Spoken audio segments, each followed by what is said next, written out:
लो जी दोस्तों, हमारा जो राउंड ऊपर वाला हिस्सा मुकम्मल हमारा हो चुका है। नॉर्ड वेस्ट सेंट्रूम, ये फ्रैंकफर्ट के अंदर एक बहुत बड़ा मशहूर स्टोर है, जिसको बतदरीज उन्होंने खूबसूरत किया है, खुला किया, दुकानें बढ़ाई हैं। इसके नीचे एक बहुत बड़ी पार्किंग एरिया है, सैकड़ों गाड़ियाँ पार्क हो जाती हैं। फिर साइडों पे भी बाज़ रहायशी इलाकों में भी लोग पार्क कर लेते हैं। इसकी ये मार्केटें भी यहाँ अब ऐसा काफ़ी ज़्यादा बढ़ चुकी हैं।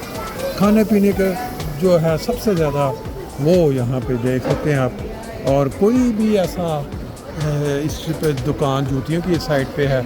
अगर हम इस साइड पे बाहर निकलेंगे, यहाँ बसें खड़ी हैं, बसों की सहूलत है, नीचे ट्रेन का स्टॉप है, ट्रेन भी आती है सामने।